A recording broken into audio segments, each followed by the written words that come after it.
And so we've got two folks who are very, very well versed in both the issue and in the factors that can affect the alleviation of gridlock, who are here with us today. Eleanor Revoir is our Executive Vice President and Chief Nursing Officer at Kingston General Hospital. She has more than 30 years of experience within clinical, education, and administrative domains of professional practice, and she has a particularly keen interest and expertise in transforming the patient experience to a focus on patient and family-centered care and patient engagement. She also has a strong focus in her practice and career in models of interprofessional practice and education. Eleanor is engaged in managing changes that bring about policy and process improvements within healthcare and within professional practice and result in improved quality and safety outcomes. Joining Eleanor today will be Dr. David Zelt, who's the Executive Vice President and Chief of Staff at Kingston General Hospital and has held that position since March 2009. David is chair of the KGH Medical Advisory Committee, and his portfolio includes patient safety, infection control service, and utilization. He's a member of many provincial and regional committees, including the Clinical Medical Leaders of the Canadian Academic Hospitals of Ontario, the Southeast Local Health Integration Network, the Community Care Access Centre, and the Hospital Executive Forum. David is a vascular surgeon and chairs the Division of Vascular Surgery at Queen's University. He holds a Bachelor of Science degree from McGill University, an MD from Queen's University, and completed his postgraduate medical training at Queen's in general surgery. He completed a subsequent subspecialty in vascular surgery at Harvard University and Massachusetts General Hospital. So with that, I would invite you to join me in welcoming Dr. David Zelt and Eleanor Revoir. Today. I want to talk about what gridlock is and what we're doing about it and what are some of the issues that we're experiencing with this. So one of the first thing that's always important to know is to try and understand as to exactly what do you mean by gridlock. So if you look gridlock up in the dictionary, you find, of course, it's you know, your jam packs or like going across the causeway at 4 o'clock. But if you take it and you turn it into a hospital language, you say, well, what is hospital gridlock? We'll say that it's a situation when the hospitals are so full that patients can't move around the hospital and can't get to where we want to go. And there's lots of good synonyms down there as to what we could potentially use for a topic as well, too. If you translate that into a functional state, we're going to say this is the state when there's such severe congestion in the hospital that patient and patient flow basically can't happen. The patients can't go to the wards, and we're bringing the whole organization to a standstill. And it might be then that the hospital is so blocked that patients coming into the emergency department are stuck there. We can't get them where they need to go to get the right care and to get things going with it. And the subsequent is that everything else we're trying to do gets put to a halt, such as managing scheduled surgeries in the operating room, potentially then leading to cancellations in our organization. Can I ask you to use the microphone? That's for people with assistive hearing devices. And you... Is that better? Oh. There we go. Can do. Okay. So why is this happening? What is going on that's sort of pressuring the system to go here to say that we're really just more than busy in our organization? Some of what I would think is some of a real turning point or tipping point sort of set out back in 2008 when the health restructuring system came in and said we need to redesign our system. And there's a lot of good reasons why it happened, but what ended up going on, that certainly set out that we'd have fewer beds in the whole organizations across the city, across the province, and so on, but also looked at changing institutional roles. Who did what, how much of what you did, that led to pressures at points going on in different parts of the organizations across the province. A lot of fiscal challenges, as you're all fully aware, going on over the last many years, and certainly no stranger to anybody going on right now at looking at trying to create balanced budgets. And certainly we've managed to do that. But in order to do that's led to novel ways of changing things. And certainly there's been a decreased number of beds again. This total care in the home. When I was a resident, you could sign up and get somebody coming in doing your dishes, doing your laundry, and total nursing care, etc. Those days are long gone. That does not exist in the same form or fashion anymore, which again changes some of the dynamics of how people come into hospital and how we get them back out of hospital again. There's decreased community supports from what there was many years ago on how you access it. The total care or having wound care in your home, we're now seeing patients having to go out of their home to a central wound care clinic set up somewhere within in the city rather than in their own homes as well too. There's decreased scope of services in other partner hospitals in the LHIN, so that now we're being relied upon to do things that we perhaps not doing that same activity or the same volumes in the past. So it's creating the change in levels of activities and way we're doing things. So what else is going on that's now creating, now that we're more than just busy in our organization, there are other things that we're seeing. The work-life balance, which is a phenomenon not just limited to the medical care community, but is in all areas of the workforce. And we're certainly seeing increased reliance on our emergency department to do things after hours, holidays, weekends, and so on. And many answering machines, I'm sure your answering machines, you'll hear, well, you know, if this is a real emergency, go to emergency department, or that's your first contact that you're going to do. No surprising, our population is not stagnant. It's changing rather dramatically. We're all aging, no surprise, but if you look at the population that's over 65, in matter of 50 years, it's more than doubled since 1960. And in the last Stats Canada 2013, now at over 15% of our population is over 65. Not only are we older, but we're living longer than we used to in the past. Males and females born in 1990 lived to 74 to 80, and now are well above 80 now, and those individuals born in the year 2012. So we're making people live longer, perhaps, on risk management, but it doesn't necessarily mean as we get to the older ages that we're healthier as we get there. So it again creates more challenges on the healthcare organizations. There's a lot of organizational pressures that we're seeing as well too, that's creating an environment where every day we're tackling many of these topics to try and manage patient situations, manage the flow within our hospitals in order to get things going well and driving change. And it creates a sense of chaos at many times it seems, if nothing more or nothing less than a huge migraine headache, in order to try and manage all of these issues as we go forward. So if we take all of this and translate this into a real world situation, it could be any day in the hospital. Let's say at 7 o'clock in the morning, we get this report that all of a sudden there's now 25 patients in our emergency department with no bed, and 3 of those individuals need a critical care unit. Well, on top of that, we know that all of our wards are actually full or overfull in overcapacity modes. On top of that, the critical care is also in overcapacity. Because the emergency is so full, the patients are now in the hallways in our emergency departments to meet the needs of managing the critical life and limb situations that are often put upon us. We're looking at all this, but I really don't know right now who's going home today. The process of discharge notification is lacking the ability to get at the moment information on it. I know historically 20 to 30 leave every day, but it'd be really nice to know right now who's going home so I can be able to manage all of this. We have an alternate level of care or ALC problem provincially, nationally, and we are also part of seeing that phenomena in our organization on a daily basis. 40 to 45 patients of our hospital don't need the cares that provided at Kingston General Hospital. They would be best be served at a different level of care other than this acute care. The patients, because we're backing up, are stuck in the recovery room after having surgery because there again is no bed for those particular patients to be managed on the floor, and that then leads to ORs being canceled. So this tremendous amount of pressure now put on our organization that also leads to chaos and confusion and stress within our organization ends up basically with our whole organization feeling a tremendous amount of stress as we go and try and manage patient care on a daily basis. So the effect then on KGH now, it's not just real busy, it's becoming super busy in order to try and manage how we're going to go this and drive this forward. We're seeing this huge, what we'll call a tsunami of pressures and effects going on outside of the organization, not just inside our organization, that are putting the pressure on us to continue to do what we do every day.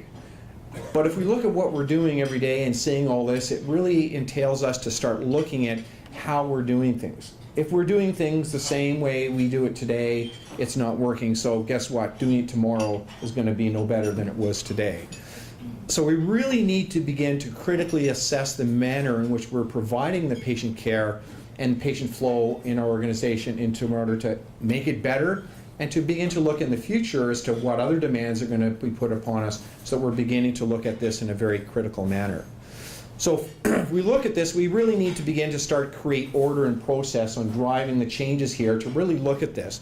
And one of the most important things to appreciate is that statement on the front of your document, this is not an emergency room problem. Okay, this is not emergency, go out and fix this particular problem. This is an organizational problem that has to occur. You see the initial effect in the emergency department, so it is correct, but to reading between the lines, we have to appreciate that we originally said, well, that's yours, Emerge, you go deal with it. But when you start looking at all of these topics below the red one, there are other areas of the hospital that have to fix those particular problems to help out with those patients that are now left down in our emergency department. So the KGH solution for this has been that we need to help manage the acute situation at that time, in that particular time, and that put forth a guiding document that we call the KGH Gridlock Protocol. So the KGH definition of gridlock, very similar to what you saw at the beginning, is a state of total congestion where the patient needs, that is the access to KGH, just outweighs the availability of the resources, which at this case is the bed availability or capacity to manage those patients in our hospital. Plus, it also is the inability to manage it within a timely manner. If we're saying, well, it's full, but Mrs. Jones or Mr. Smith is going to leave in the next hour and free up bed, that's really not what we're talking about. We're dealing with a situation where we don't know who's leaving, or that there is no capacity to get patients out of hospital because of million or zillions of reasons. The CCAC support, home care support, allied support, or just frankly not ready to go home in a timely manner that leads to these particular events going on. So code gridlock is called when critical care is over capacity. There are more than 6 people in our organization who are where they shouldn't be. So they need ICU or critical care, but they're in the emergency department, or they're in recovery room, or they may be actually on a ward bed being managed intensively by staff that could best be doing other levels of care in our organization. So back to the emergency department. We have more than 15 patients in our emergency department who have no assigned bed.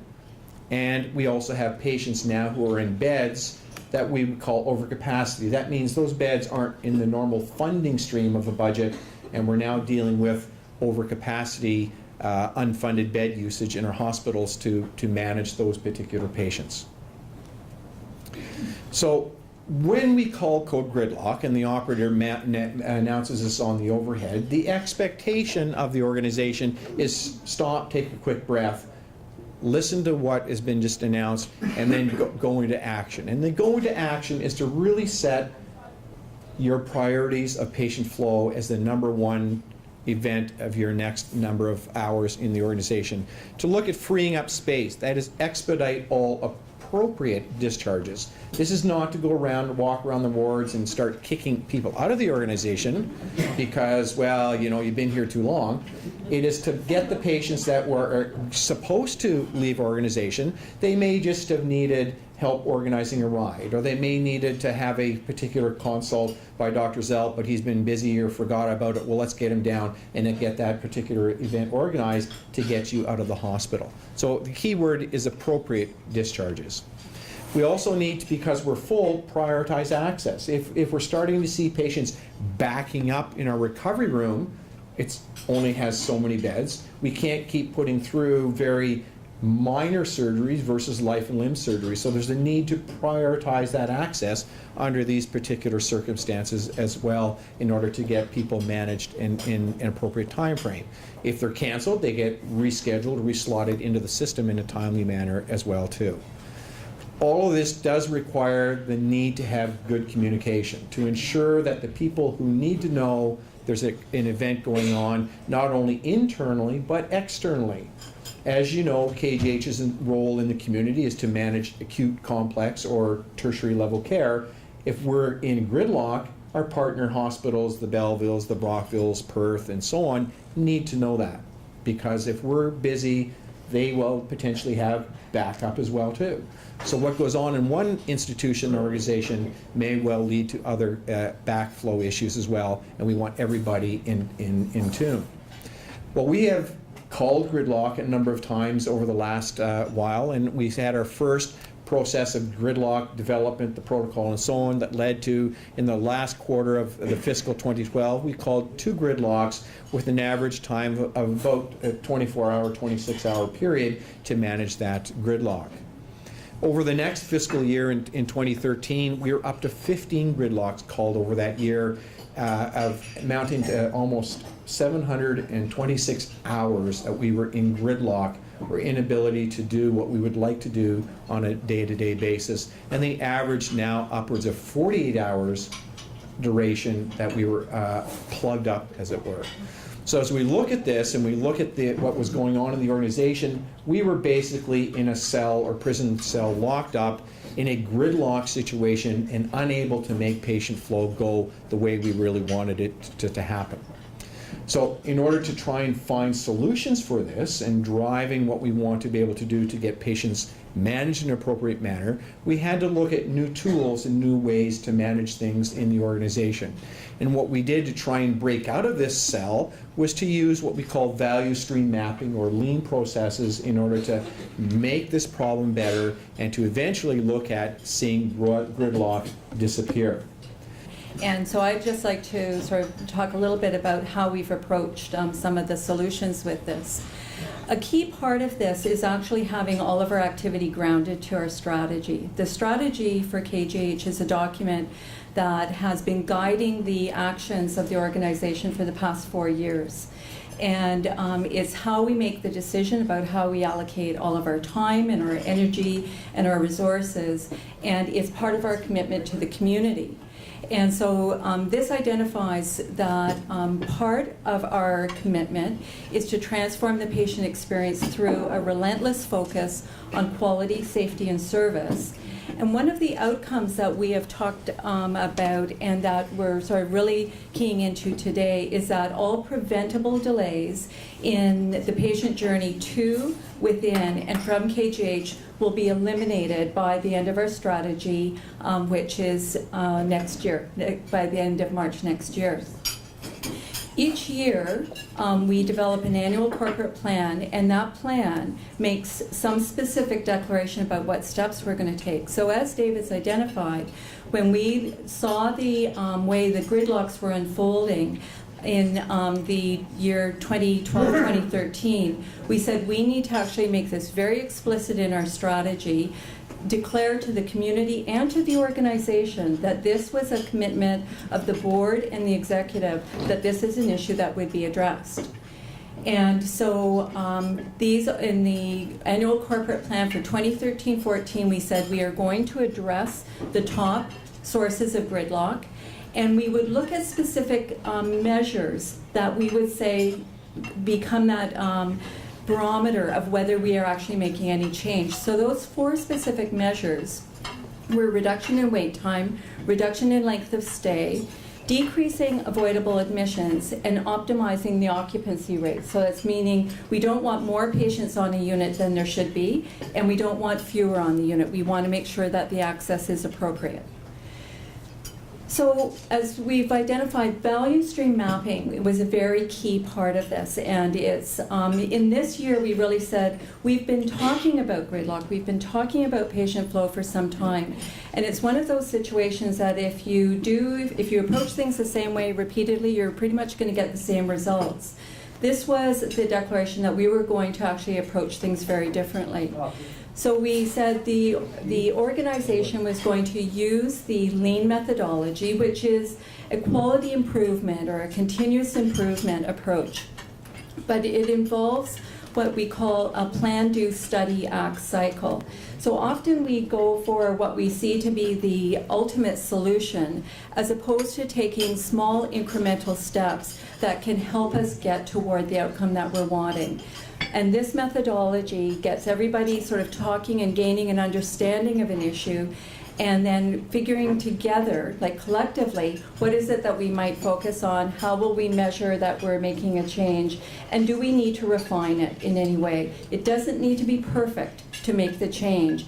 What we need to do is be committed to keep working toward that improvement. So the process that we started, it was exactly, or just over a year ago, that we began with 2 mapping sessions. So this is where you bring together a community that will be able to inform the understanding of what's going on. And it involves 70 participants coming to these first 2 sessions. And I can assure you that when we invited everybody to come, there were a lot of skeptics that came into that room and sort of said, don't understand why we're doing this. The solutions aren't in our hospital. The solutions are elsewhere. I'm doing it okay. It's somebody else that's doing it incorrectly. But 75 people agreed to come together, and they were representatives from across the organization. We had representatives from partner hospitals, from the Community Care Access Center, and I think very importantly, we had patient experience advisors. So these are volunteers in our organization who have either been patients or are the family members of patients who have actually lived the experience of being in the hospital and dealing with some of the challenges. And so these 75 individuals came together and we began to map out the process. So we looked at everything that supported patients from the time they present to the emergency room or get booked into a surgical procedure in different ways. How, once they come to the hospital, how do they get to the different patient wards or to different areas where diagnostics occur? And then how do we manage the discharge planning and transition to whatever the destination post-hospital stay might be. So that could be home, long-term care home, other hospitals. The immediate outcome was that each area, they come in sort of figuring, we've got a process, this is working, that what we began to do is say, let's understand it from the medicine program's perspective. And they defined their process and they felt it worked pretty well for them. We would hear from the advisors in the room, it's not exactly working the way you think it is. So there was that reality check of that process. But then we would have the surgical program describe their process, and it would be quite different. And then even within the surgical program, you might have 2 different patient populations coming in, say orthopedics and neurosurgery. Well, their processes were different even within that program. And what ultimately became transparent to everyone is that there was no process. If you got 50 processes, you don't have a process at all. And so we were using resources very inefficiently, and often the processes themselves were butting up against each other and introducing the delay and challenge.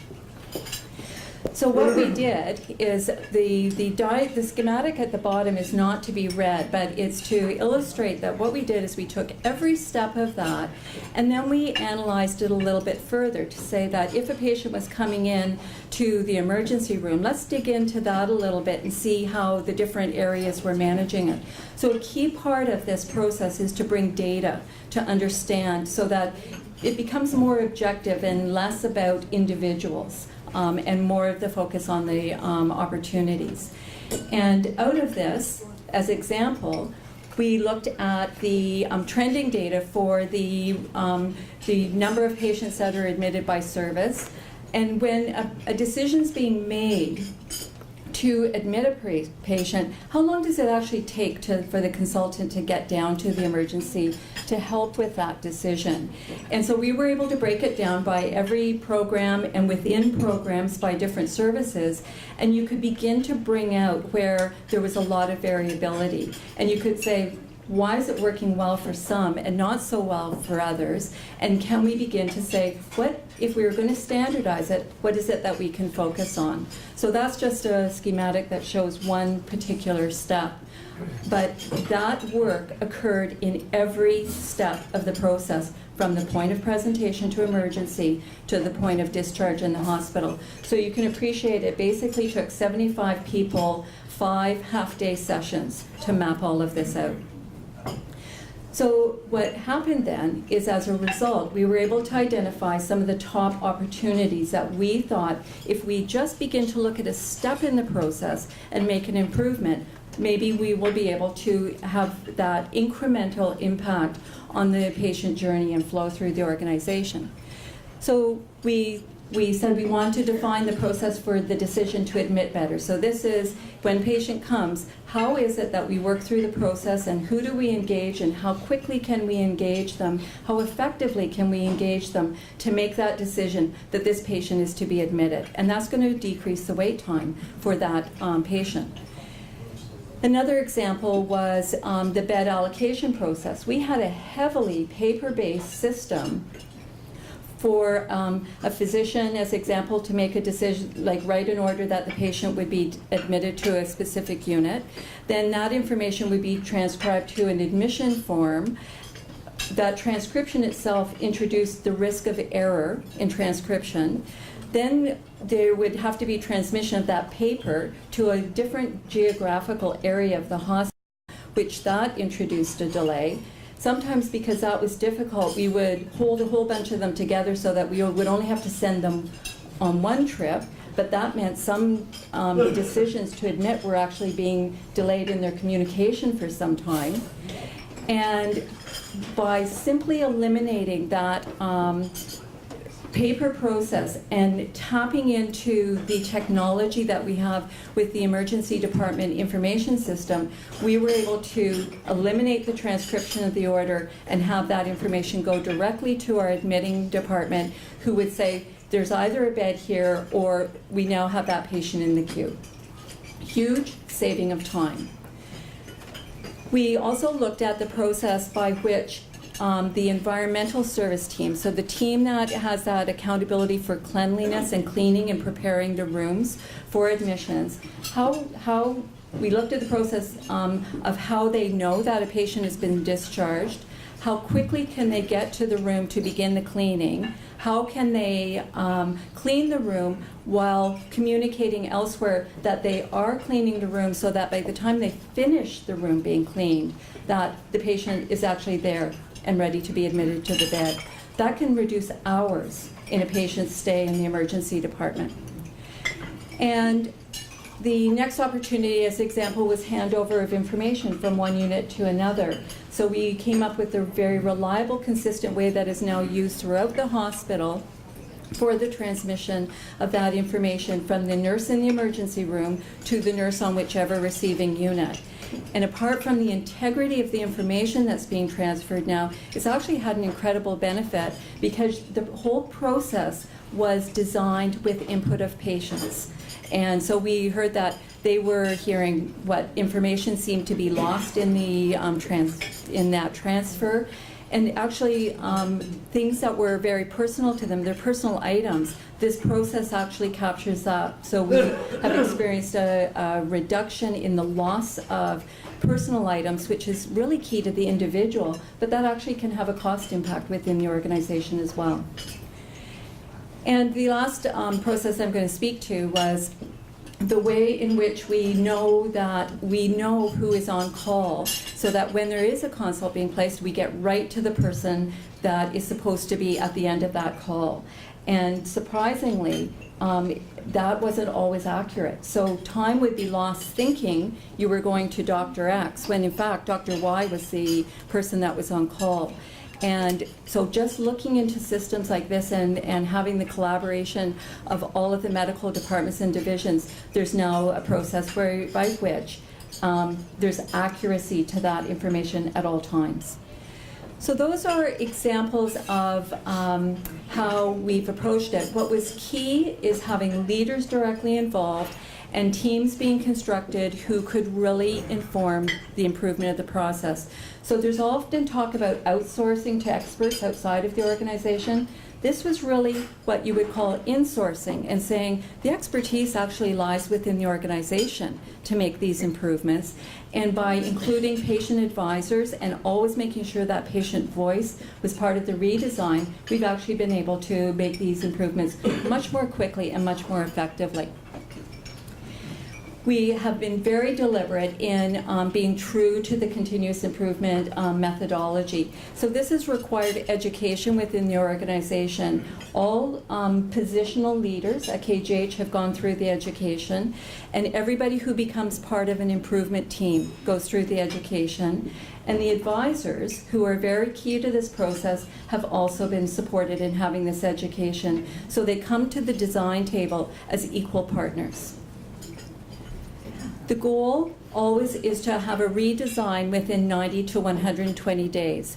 If you don't have some rigor to the process, it's really easy for these things to stretch out for a long time. And part of the rigor to the process is saying it doesn't have to be perfect, just plan it, study, do something, and then evaluate it, and you can make it better the next round. And that also becomes key to that evaluation process, is how you make sure it becomes a sustained change as well. And the early adopters, when we moved into this, actually we did the value stream in May, and the first rollouts were in September of that year, and then we've just continued this cycle. So at this point now, there are 20 improvement opportunities identified. We started with 5, we added 3 after the first 120 days, and then we added 2 more after the next 120 days. And the major themes are that it is elimination of unnecessary and repetitive paperwork or processes, or conflicting processes that introduce delay. And then the other obvious part, and we all know communication is probably the biggest challenge in any organization, but absolutely it's a challenge in healthcare, is the improved communication between the care areas and the providers, and that engagement with patients and families so that they actually are part of the team in the communication. So addressing the top sources of gridlock, as we've said, is embedded in our annual corporate plan. And because of that, the oversight also rests with the board. So we report on this milestone and on all of the metrics, at least on a quarterly basis. And with the quality committee of the board, we typically do a very deep, what we call a deep dive, or a more in-depth presentation on different aspects of the improvements, so that the board has that line of sight into what's being done, and they can challenge to say, is there something different that can be done? And very importantly, is there something that they as board members can do about it as well? So everybody is sharing the accountability and ownership of the process. There have been some big wins with this. The external and internal engagement, I believe, has been unprecedented. Staff are very excited about being involved, and they feel that they are part of the change within the organization. The continuous improvement, as I've mentioned, is provided for all, and that actually is something that is not just about this process. That has a far-reaching impact to every initiative with safety or with staff engagement within the organization. And the technology has supported us, and we continue to understand how technology is so important, and that will inform the way technology and the patient record and information systems within the organization evolve. There are other winning conditions that we have yet to address, and that's part of the go forward. Space is a huge challenge. If anybody has had an experience in our emergency department, you know it is a fairly old department, and the fact that patients are often accommodated in hallways or in not very private areas, and certainly the support for infection control can be very compromised in the emergency department. That's why the plan for redevelopment of the emergency space is a key part of going forward. So have we made a difference? It's great to do all of this stuff, but is it doing anything? So when we look at that, David presented that in the first quarter when we started with our code gridlocks, we had 2 gridlocks for 26 and a half hours. Fiscal 13, 15 code gridlocks and for 726 hours. Fiscal 14, you would think it's going to be a good news story. This number sort of says, oh, 18 code gridlocks, and we doubled the number of hours that we were in gridlock. And for our first fiscal quarter in 2015, we so far have had, and actually I have to update this would be 2 gridlocks for a total of 76 hours. So you're basically looking at about 36 hours average for the 2. So that would say not doing so well. And I can look at that and say, I know that we've got much more rigor to our process of calling gridlocks and starting and stopping against criteria, but that's not what's behind this. So we could say, okay, you've not delivered on the expectation within the organization. But if we dig a little bit differently and really look at what the metrics are behind this and what might be contributing to the fact that we still have gridlocks, if we look at the measures around access, which is what this whole initiative is about, the total number of inpatient admissions went up 6% in the past year. The number of inpatient admissions through the emergency department went up 5%. The number of operating room hours and cases have gone up, so there's more access in that to the surgical services. The number of patients who are designated as alternate level of care and they do not need an acute care setting, they would be better served in a different setting, has gone up by 6%. So that speaks to the system challenge that has an impact within the organization. Our average length of stay has actually come down by 6%. So patients are staying in hospital for shorter periods of time. Our cancellations of operating rooms has gone down. And our readmission rate to any facility has gone down by 10%. So it's to David's point that when we go into gridlock, we are absolutely looking at how to support the discharge, but it's not to be reckless and unsafe to the patients. But these measures would say that the lengths of stay are shorter, readmissions are fewer, and the access to the hospital is greater. So we're in gridlock because we are doing more. And that is a reflection on the demand upon the system. The other thing I'd like to add in as in terms of the metrics is those are the access metrics because that's the lens we're putting on this. But I would add that all of that has been accomplished in a balanced budget with a 0% increase. And it has been done with an increase in patient satisfaction measures in the emergency department and within the organization as a whole. So as we've affected these changes, we are not losing the support of community, and we are meeting the accountability agreements in terms of our budget obligations. So where are we going next? We need to sustain the changes. We know by other initiatives that you can start something and then it looks good and you take the eyes off it and things slide back to the way they were. This is about sustaining performance. So that's a key part of our continuing the process. And the initiative that has been built into the annual corporate plan for this year is a focus on avoidable admissions and readmissions. And this is, again, not about saying we don't want people coming to our hospitals, we'll go to extraordinary lengths to stop that.